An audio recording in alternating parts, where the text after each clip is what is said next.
need to distinguish productive versus predatory capitalism. And it was very interesting because I thought that that actually could have led to a whole discussion in this country, kind of bringing back that idea that there's different types of capitalism and how might we steer the economy in a particular way.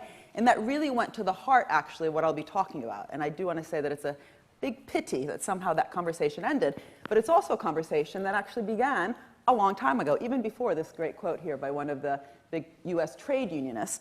But Big Bill Haywood, basically was saying, how can it be that we have these gold barons? They're making all this money, they're extracting money, when actually those that are literally extracting the gold from the ground, so the miners who are milling it, who are mining it, are getting nothing, right? So this kind of brings us to, the other big global debate, which is all about the 1% and the 99% and what can we do about it. And basically, one of the key things I want to argue is that rather than only thinking about these issues in terms of redistribution, as important as redistribution policies are, we do need a progressive taxation system. If we only think about it that way, without going back to the beginning of where does wealth come from, where does value actually come from, it actually becomes extremely hard to have progressive taxation. So if you do tax the wealth, as Piketty makes that very strong call for at the end of his book, excellent book on inequality, Capital, it becomes not very resilient in terms of a policy. It can easily be undone if it's not actually based on an understanding of where wealth comes from. And so that's what I'd like to engage you to think about.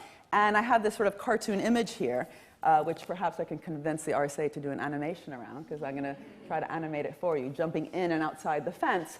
This whole notion of who creates value, who extracts value, and could it be that by not actually getting that distinction right, we also destroy value? This was a big conversation for many years, and it actually drove economic thinking. It drove economic thinking because the concept of value, so productive, unproductive labor, was actually at the heart of how economists kind of thought, taught, contested each other.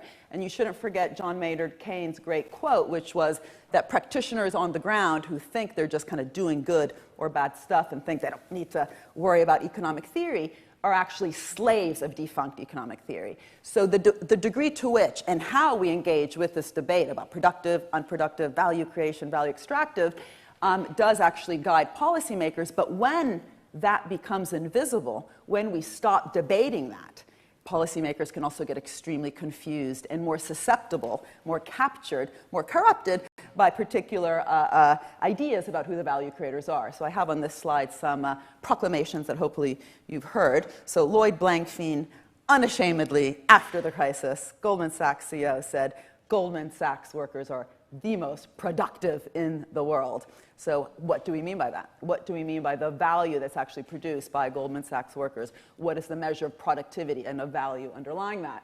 Silicon Valley wealth creators. This is, by the way, one of the things that I, in my previous book, kind of tackled, but one of the reasons I wrote this one was that in 2015, after the Labour Party lost the election, I was astounded that the day later, I think it was Tony Blair, he wrote an article saying, we lost because we didn't embrace the wealth creators, business.